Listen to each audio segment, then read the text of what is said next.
At the 2026 Australian Athletics Championships, 18-year-old Gout would finally demolish the 20-second barrier legally. The first time in his career, and by such a make-believe margin, I almost can't believe it. This morning, incredible, 19.68. This is one of the most baffling races and times I've ever seen watching the sport.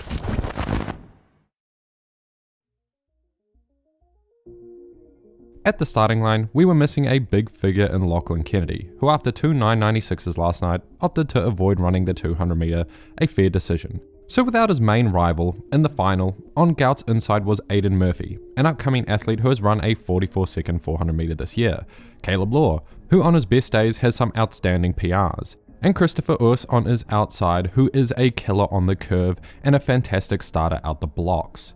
And from the gun, Away, so Gout runs a reasonable bend, on par with his countrymen. Entering the straight, Murphy and Gout emerge in that order, but everyone knows that final 60 metres is Gout's domain. away now from Murphy. Can he be as quick as this morning?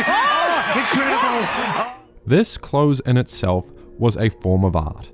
To go from equal standing with mid 20-second runners to a cavernous gap in the last 100 metres, no one else can do that but Noah Lyles if he was jogging the first 100 metres, and Gout. And the flash time absolutely jump scared me. 1968. And to be completely unfiltered with you, my first reaction wasn't, wow, he's finally done it and removed all doubt from his name. Instead, it was more of a, what is this time going to get corrected to? I did not, and almost could not expect it was going to be this fast.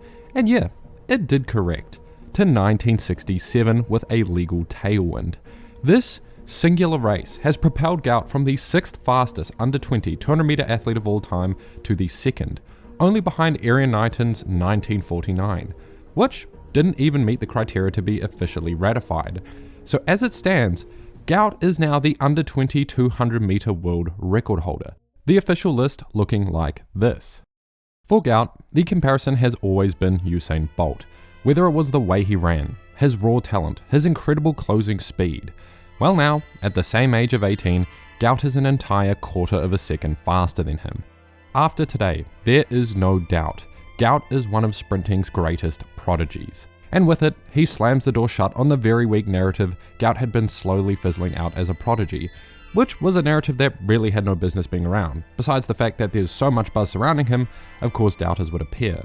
But the fact is, this season, he opened his 100 metre with a legal 10 flat, a top 10 under 20 time all time on its own. But it was the fastest season opener by an under 20 athlete ever, which should have immediately started ringing alarm bells. Then he ran sick, ran and lost to Kennedy in the cold and the rain to some times that didn't look great in a headline, which gave those doubters some ammunition. But if he had been paying attention to the details, a breakout run was brewing, and I believed it every single one of his races this season. But I would 100% be lying to you if I said I thought it was going to be this fast. Truthfully, if I were to imagine a race where Gout runs 19.6 against a field of Australians, I would have expected more domination. Aidan Murphy was in serious contention for 120 metres. And I haven't outright said it yet, but congrats to him. 1988 is well below the old Aussie record and even Gout's 20.02. But looking at the entire results, it just feels a bit off. And well, yeah, of course it does, because of the 8 runners, 7 ran massive personal bests. Counting every athlete in this field, it's an across-the-board average PR drop of 0.2 seconds, which is so silly in itself, but it gets even worse when you only count the 7 athletes that PR'd. It becomes 0.3 seconds.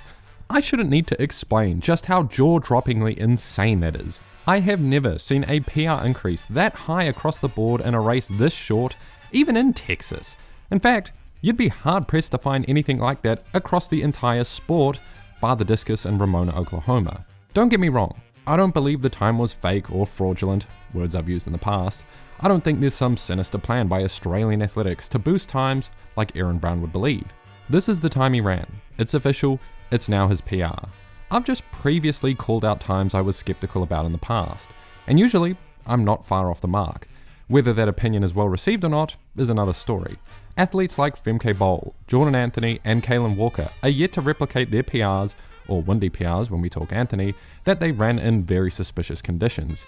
And this is one of those moments. My best theory is a swirling wind created some magic for us. As it goes, by the official rules, the 200 meter measures wind only on the home stretch, so whatever happens on the bend stays in the bend. And all day, a reasonable amount of wind had been swirling, and the evidence was clear. Some of the 200 meter semi-finals were run into hefty negative headwinds, while other races were hefty tailwinds. So by the luck of the gods, my theory of course, they got a swirling wind at the bend pushing them, and then a tailwind pulling them down the home straight. And you get freakish PRs. And this wouldn't be the first scenario of this happening in the 200 meter.